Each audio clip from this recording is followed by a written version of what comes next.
Imagine this. It's September 1726, in a small town in Surrey, England. A poor young woman named Mary Todd goes into labor. But what comes out isn't a baby, it's a rabbit. Then another one. Then, over the course of a month, she gives birth to 17 rabbits in various rabbit parts. And the most shocking part, the king's own doctors believed her. This is the story of Mary Todd, the woman who nearly destroyed British medicine with one of the most bizarre hoaxes in history. Mary was a 25-year-old illiterate woman, married to a clothmaker, and they were desperately poor. Life was brutal in Georgia, England, if you didn't know. So, in September, Mary calls for a local surgeon, John. She tells him she's been in labor for days and something is terrible. When Howard examines her, he delivers a rabbit, a fully formed, dead rabbit. He is completely baffled. This goes against everything he knows, but he's seeing it with his own eyes. Over the next few days, he delivers more and more rabbit parts, legs, heads, pieces of torso.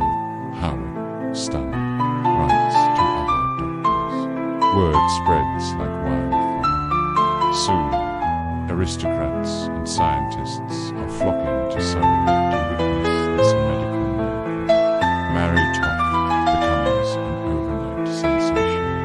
The news even reaches King George I, who sends his personal physician, Nathaniel St. Andre, to investigate.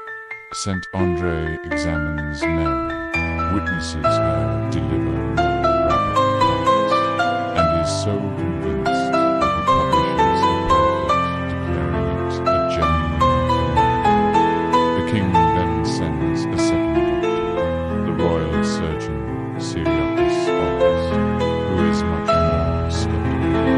But even he witnesses Mary in labor, delivering rabbit pieces. So, they bring Mary to London and place her under 24/7 observation by a team of doctors to see if she'll give birth to more rabbits. But here's where the whole thing starts to fall apart. Under constant watch, ... no rabbits appear. Days go by. Nothing. Meanwhile, a local man starts investigating and discovers that someone had been buying young rabbits from local markets right around the time Mary was giving birth. Then, the final nail in the coffin. A porter is caught trying to sneak a rabbit into Mary's room. On December 4th, 1726, threatened with painful exploratory surgery, Mary Toft finally confesses. The whole thing was a hoax. She would insert the rabbit parts into her own body and then fake going into labor. Her husband and mother-in-law helped her get the rabbits. Why?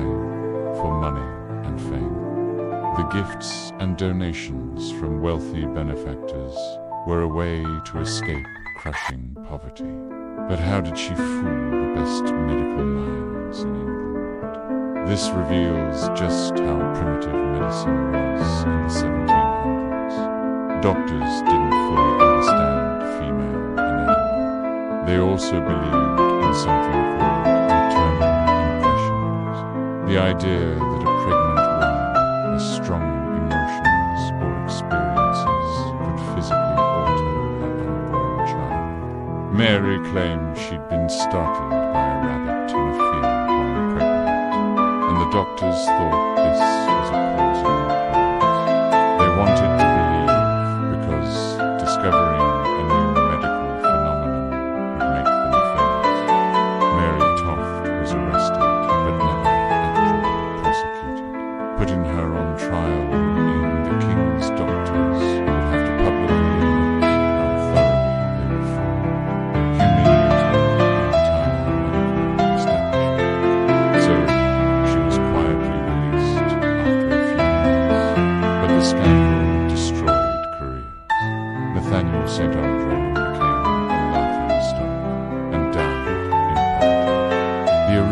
surgeon, John Howard, was ridiculed mercilessly in political cartoons. However, the case did have a positive impact. It forced doctors to become more skeptical and rely on empirical evidence, pushing medicine away from superstition and toward science.